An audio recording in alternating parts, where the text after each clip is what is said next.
मां की 13वीं भी नहीं हो पाई और बेटा घर से बेघर हो गया। ये खबर सिर्फ एक घरेलू विवाद नहीं बल्कि रिश्तों की जड़ तक हिला देने वाली कहानी है।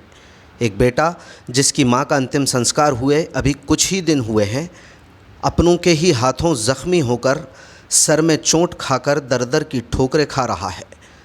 रहने को ठिकाना नहीं है। सोनू रजक एक साधारण किसान है। 2 छोटे बच्चों और पत्नी के साथ आज दर दर भटक रहा है।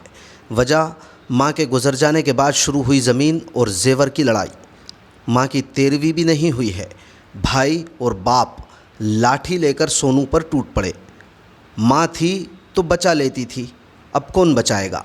सोनू की आंखें सूखी हैं, दर्द में समंदर में है। उसकी आवाज़ में वो टीस है जो सीधा दिल चीर दे।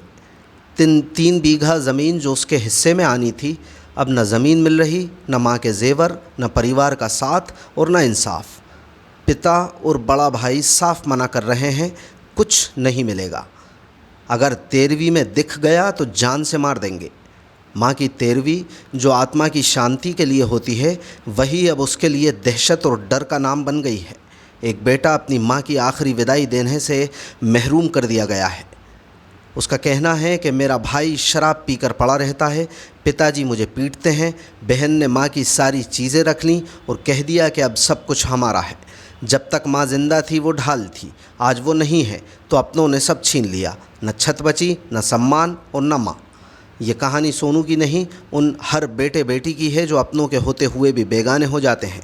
माँ की चिता की राख ठंडी भी नहीं हुई, बेटा घर से बेघर हो गया।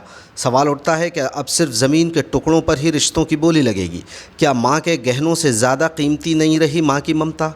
कहाँ गया इंसान का दिल और कहाँ खो गई इंसानियत? शायद सोनू माँ की 13वीं में शामिल नहीं हो पाएगा, पर उसकी सिसकियाँ माँ की आत्मा तक ज़रूर पहुँचेंगी और यही उसकी अंतिम श्रद्धांजलि होगी।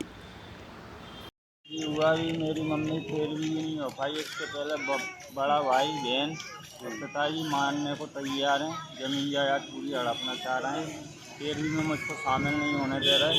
अभी मैं गया था परसों तो मेरे साथ ये घटना कर दी, मारपीट कर रहे हैं। जब भी जाता हूँ जब भी मारपीट करते हैं मेरे साथ। क्यों करते हैं, क्या मारपीट हो? मतलब जमीन जायदाद पूरी बड़ा भाई हड़पना चाह रहा है। अच्छा, आपके हिस्से पे कितनी आ रही है जमीन? मेरे हिस्से पे आ रही 3.25 मिली। अच्छा, मुझको बिल्कुल कुछ देना नहीं चाहता। बाप जी बोलता तेरा यहाँ पे अब कुछ नहीं। पहले माँ थी तो माँ मेरा साथ देती थी। पहले मारा था 2 ही हाथों में लट और गले में मेरे फांसी का 15 भी लगा दिया था पिताजी। और 24 घंटा दारू पीता है, तकिए के नीचे दारू रखता है, घर पर दारू निकालता है, 24 घंटा दारू। तो आप छोटा है बड़ा है भाई? बड़ा भाई। तो आपके पिताजी और भाई मारपीट करते हैं, हिस्सा नहीं देना चाहते? नहीं देना चाहते।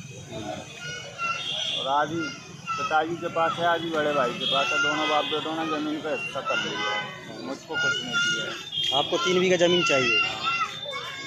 कहाँ रहते हो आप? ग्राम कलोरा है। अभी हम यहीं पे सीसोदिया कॉलोनी में रहते। नाम क्या आपका? सोनू रजक। मारपीट कब की है? मारपीट परसों। परसों की। पुलिस में कंप्लेंट की आपने? पुलिस ने कंप्लेन कर दी, पुलिस ने कोई सुनवाई नहीं की। पुलिस से पैसों की बात हो गई तो पुलिस ने उनकी पक्ष कर रही। पुलिस ज़मीन कहाँ पे स्थित है? कलोरा गाँव। अब क्या मांग है आपकी? तो माता जी एक्सपायर कब हुई थी आपकी? मैं तारीख को 14 तारीख को। 13वीं कब हुई है? 13वीं सोमवार को है अभी। है अभी? हाँ, अभी हुई नहीं। 13वीं हुई नहीं है? नहीं हुई सर, उससे पहले हम लोग को भगा रहे हैं गुरुद्वारा में। अच्छा, हमें नन्या में पीछे से ला दी। माता जी की जो भी चीज़ें थी वो हमारी बहन ने पूरी निकाल के रखी। वो बोलती है इन पर पूरा अधिकार मेरा, तुम्हारा कुछ नहीं।